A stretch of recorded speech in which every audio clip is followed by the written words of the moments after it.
কিছু জরুরি কাজের বিষয় নিয়ে আমি রাজ্যের বাইরে আজকে এসেছি আর কি।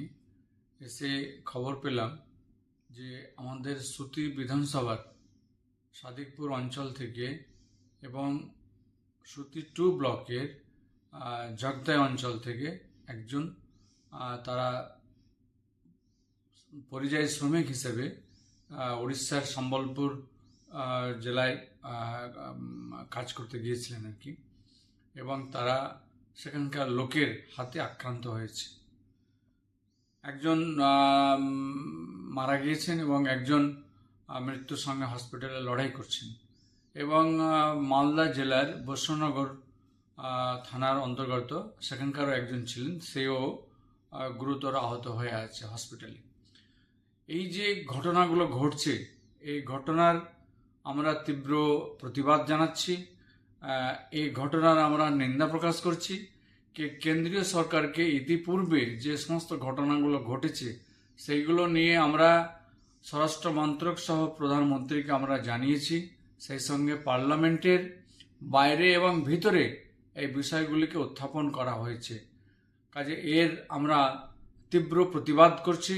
এই জঘন্যতম ঘটনা যে ঘটছে, আমরা অতি সত্বর আজকে আমি আবারও স্বরাষ্ট্রমন্ত্রীর কাছে আমি কেন্দ্রীয় স্বরাষ্ট্রমন্ত্রী অমিত শাহকে চিঠি লিখে জানাচ্ছি। সেই সঙ্গে আগামী যে বাজেট অধিবেশন রয়েছে আর কি, সে বাজেট অধিবেশনে আমরা পার্লামেন্টের বাইরে এবং পার্লামেন্টের ভেতরে উভয় কক্ষেই আর কি আমরা সমস্ত অপোজিশন মিলে এর তীব্র প্রতিবাদ রাখব, যেন আগামীতে এইরকম কোনো ঘটনা না ঘটে। যে সমস্ত বাঙালি ভাইরা বিভিন্ন কাজে কর্মসূত্রে থাকছেন, তিনারা যেন নিরাপদে নিজের কাজ করতে পারেন, সেই দিকে লক্ষ্য রাখার জন্য আমরা সংশ্লিষ্ট রাজ্য সরকার এবং কেন্দ্রীয় সরকারের কাছে আমরা আবেদন রাখতে যাচ্ছি।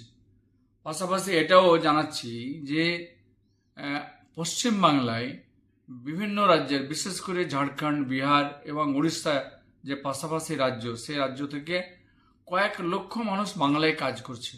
তিনারা মাথা উঁচু করে বাংলায় সম্প্রীতিকে বজায় রেখে তিনারাও আছেন, কাজও করছেন আর কি।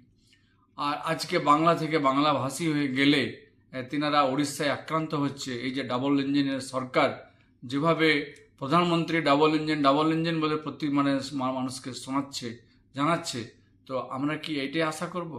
বাংলা কি আমাদের দেশের বাইরে? বাংলা তো আমাদের দেশেরই একটা রাজ্য। কেন আমাদের রাজ্যের এই ছেলেরা কাজ করতে গিয়ে আক্রান্ত হবে? কাজে এই যে ঘটনা ঘটেছে আর কি গতকালকে, সেই ঘটনার আমি তীব্র প্রতিবাদ জানাচ্ছি।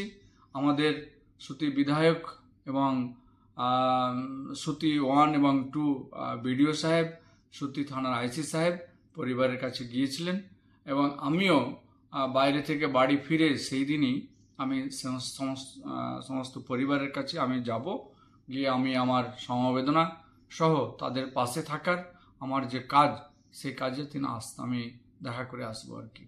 পাশাপাশি আমাদের রাজ্য সরকার থেকে ওই সমস্ত পরিবারের জন্য যে সমস্ত অনুদানের বিষয়গুলো রয়েছে, সেটাও আমরা চেষ্টা করব যেন শীঘ্রই সেটা পরিবারের হাতে এসে যায়, তার জন্য যেন ব্যবস্থা গ্রহণ করা হয়।